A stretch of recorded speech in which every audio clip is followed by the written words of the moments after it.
Hello दोस्तों, आप सभी लोगों को बहुत बहुत हार्दिक अभिनंदन है। हम लोग भारतीय इतिहास बात किया जा रहा है। भारतीय इतिहास आप देखेंगे कि बहुत सारी चीज़ें हो चुकी हैं और आज हम लोग बात करेंगे मौर्यकालीन प्रशासनिक अधिकारियों पर।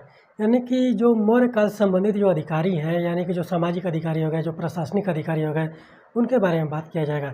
यानी कि जो राजनीति से संबंधित हो या प्रशासन से संबंधित हो, फिर आर्थिक चीज़ों से संबंधित हो, सामाजिक चीज़ों से संबंधित हो, उनके जो अधिकारी होंगे, जो पदाधिकारी हैं, उनके बारे में हम लोग बात करेंगे। ठीक है। और आप जानते हैं कि मौर्य काल जो एक ऐतिहासिक साम्राज्य है, वहाँ पर देखेंगे कि जो एक छत्र शासन किया गया था चंद्रगुप्त मौर्य के द्वारा, वो पहला ऐतिहासिक सम्राट है जिसने इतने बड़े भूभाग पर शासन किया है।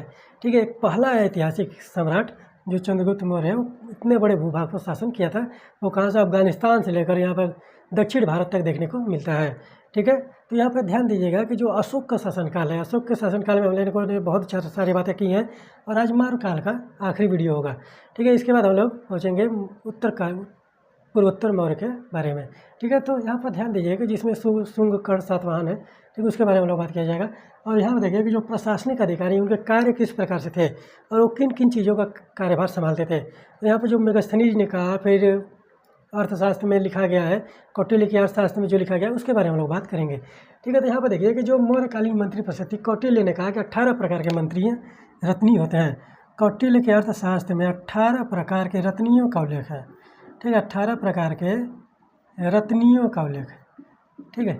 और रत्नियों का जो शाब्दिक अर्थ है उसको हम लोग महामात्र, ठीक है, महामात्र या मंत्री भी बोलते हैं।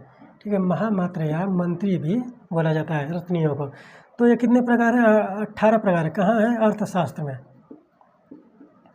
ठीक है। तो यहाँ पर ध्यान दीजिएगा, अर्थशास्त्र में किसकी पुस्तक है? चाणक्य की। ठीक है। चाणक्य की पुस्तक है अर्थशास्त्र, जो प्रशासन संबंधी बात करती है। ठीक है। प्रशासन संबंधी, ठीक है, राजनीति संबंधी, ठीक है, राजनीति संबंधी बात करती है। ठीक है। और इसके बारे में हम लोगों ने कल के लेक्चर में, पिछले लेक्चर में बहुत सारी बातें की हैं कि उसमें क्या क्या दिया गया था, सप्तांग सिद्धांत क्या होते हैं। और जो इंडिका में जो मेगास्थनीज की इंडिका है, उसमें हम लोग बात किए थे कि जो समाज के वर्गों के बारे में बात करता है मेगास्थनीज, उसके बारे में बात किया गया था। फिर देखिए कि जो मौर्यकालीन मंत्रिपरिषद जो 18 प्रकार हैं, ये 18 प्रकार हैं, ये 18 प्रकार के मंत्री हैं। और इसमें देखना है कि कौन कौन से मंत्री जो किससे संबंधित थे। देखिए, पहले मंत्रीन शब्द आया है, मंत्रीन शब्द आया है, इसको प्रधानमंत्री बोला जाता था। इसके बाद पुरोहित, धार्मिक कार्यों से संबंधित जो व्यक्ति थे वो पुरोहित कहलाते थे। सेनापति, सैन्य संचालन से संबंधित थे। युवराज, शासक वर्ग से संबंधित थे। दीवारिक, सीमा द्वारों को रक्षक थे, जिसको द्वारपाल बोला गया था, उस तरह से अधिकारी ये थे। इसके देखिए अंतर्वेदिक, अंतःपुर का रक्षण, यानी कि जो महल है उसके अंदर की जो चीज़ें हैं उनका जो रक्षण कर रहा है, वहाँ का जो देखभाल कर रहा है, उसको अंतर्वेदिक बोला गया। इसके बाद देखिए समाहर्ता, आय पोषक का संग्रह करता है, यानी कि राजस्व अधिकारी हो गया। इसके बाद सन्निधाता हो गया, राजकीय कोषाध्यक्ष हो गया। ठीक है, राजकीय कोषाध्यक्ष का हो गया। फिर उसका प्रशासती देखिए, कामगारों का अध्यक्ष हो गया। इसका प्रदेष्टि जो है कमिश्नर के समकक्ष, यानी कि जो वर्तमान समय कमिश्नर है उसके समकक्ष प्रदेष्टि था, यानी कि कमिश्नर के समकक्ष अधिकारी वो था। ठीक है। तो प्रदेष्टि का अर्थ इससे लिया गया है। इसके बाद यानी कि प्रशासनिक संबंधित है प्रशासन से। इसके बाद नायक देखिए, नगर रक्षा का अध्यक्ष था।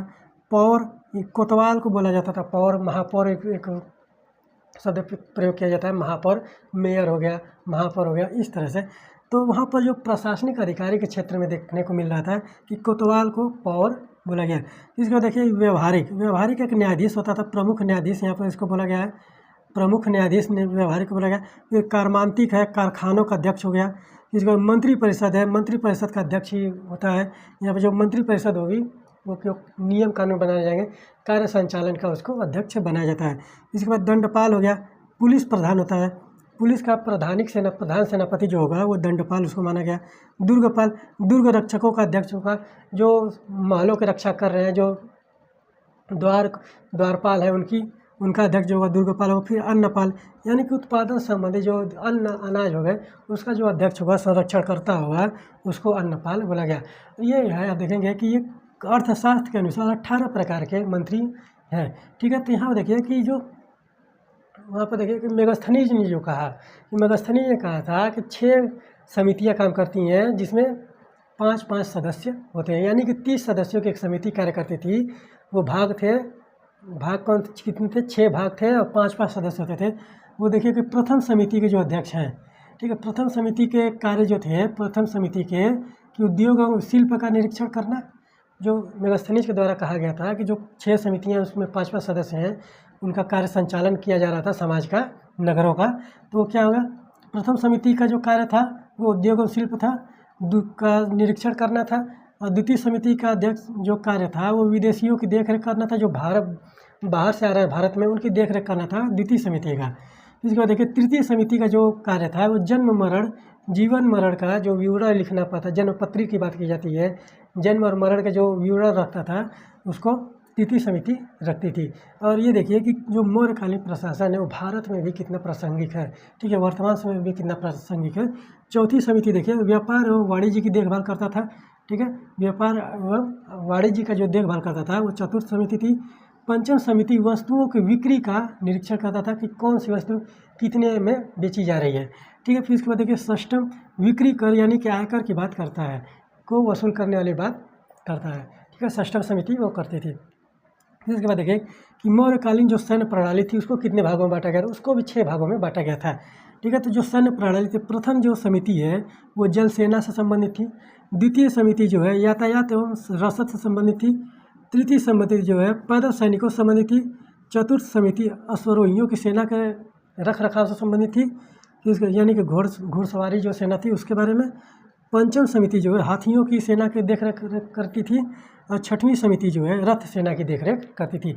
ये देखिए कि कितने बड़े पैमाने पर जो मौर्यकालीन प्रशासन है, जो सैनिक है, जो पैदल सैनिक है, जो प्लूटार्क ने कहा था कि 6 लाख की सेना है, पैदल सेना है 6 लाख की, घोड़े हाथियों की बातें नहीं किया था, रथों की बातें नहीं किया है, ठीक है। तो यहाँ पे ये सारी चीज़ें, इतने बड़े सैन्य की जो रख रखाव है वो किस प्रकार से किया जा रहा है, उनको भागों में बांटकर उनके अधिकारियों की नियुक्ति की जाती है, वो लोग जो है उनके रख रखाव की बात देख रेख करते हैं, ठीक है। तो यहाँ पर ध्यान दीजिएगा। उसके बाद देखिए जो अन्य अधिकारी है, मौर्यकालीन प्रशासन में जो अन्य अधिकारी है, पण्यध्यक्ष है, वाणिज्य का जो अध्यक्ष है वो पण्यध्यक्ष है, वाणिज्य का जो देख रेख करता है। फिर सूनाध्यक्ष है, बूचड़ खाने का जो अध्यक्ष है, ठीक है, बूचड़ खाने का जो अध्यक्ष है। फिर बूचड़ खाने का मतलब यहाँ पर देखिए कि जो जानवर काटे जाते हैं, मारे जाते हैं, उसके बारे में बात कर रहा है। इसके बाद देखिए गणिका अध्यक्ष वेश्याओं का अध्यक्ष होता है, यानी कि वहाँ पर इस तरह देखिए कि वेश्यावृत्ति भी देखने को मिले थे। और यहाँ पर प्राचीन काल में हम लोग पढ़े थे कि वहाँ पर जो स्वतंत्र रूप से वेश्यावृत्ति अपनाने वाली महिला है उसको रूपा जीवा बोला गया है, ठीक है, स्वतंत्र रूप से वेश्यावृत्ति अपनाने वाली महिला को रूपा जीवा बोला गया है। और उसके जो अध्यक्ष होते थे उसका नाम है गणिका अध्यक्ष। गणिका के यहाँ का शाब्दिक अर्थ यहाँ पर लिया जाता है, गणिका का जो शाब्दिक अर्थ है, ठीक, गणिका का जो शाब्दिक अर्थ है वो दासियों से लिया गया है, ठीक है, दासियों से, तो इसीलिए यहाँ पर गणिका अध्यक्ष बोला गया इसको, ठीक है, दासियों से लिया गया, गणिका अध्यक्ष बोला गया, जो वो वेश्याओं का जो अध्यक्ष होता था। फिर इसको देखिए कि सीता अध्यक्ष, हमने सीता के बारे में बात किया था कि सीता भूमि क्या होती थी, वो राजकीय भूमि होती थी। तो जाहिर सी बात है कि राजकीय भूमि का जो अध्यक्ष होगा उसको सीता अध्यक्ष बोला जाएगा। और राजकीय भूमि किसके अंतर्गत आएगी, राजकीय कृषि के अंतर्गत आएगी, राजकीय कृषि विभाग के अंतर्गत आएगी, इसीलिए उसको सीता अध्यक्ष बोला गया, ठीक है। तो यहाँ ध्यान दीजिएगा। अकाराध्यक्ष क्या होता है, खानों का अध्यक्ष, जो मिनरल्स हैं, जो खनिज संसाधन है, उनका जो उत्खनन करवाया जाए, जैसे लोहा हो गया, सोने चांदी हो गए, ठीक है, तो ये सारी चीज़ें, तांबा हो गया, तो वो सारी चीज़ों का जो खानों का अध्यक्ष है वो अकाराध्यक्ष बोला गया।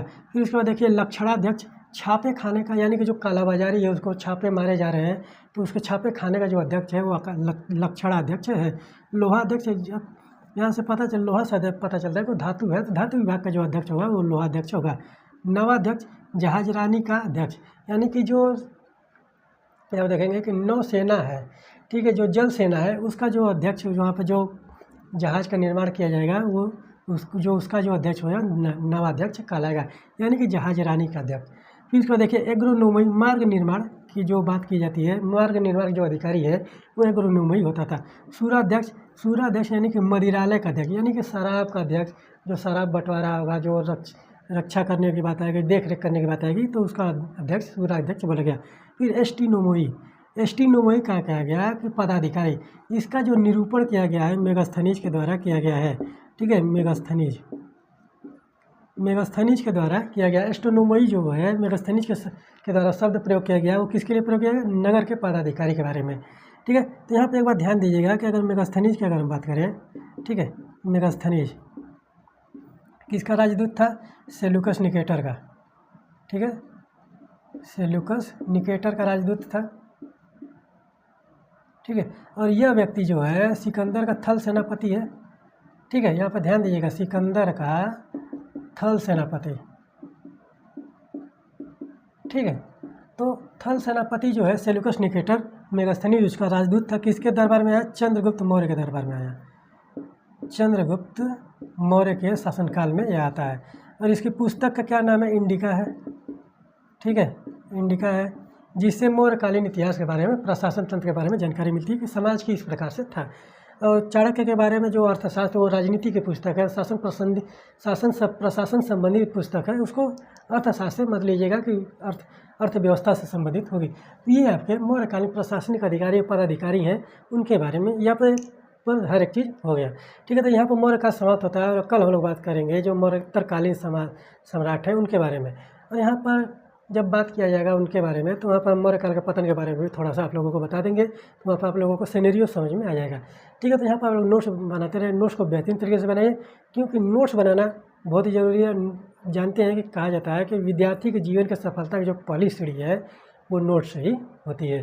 ठीक है, तो तब मिलते हैं कल के लेक्चर में, तब तक के लिए धन्यवाद।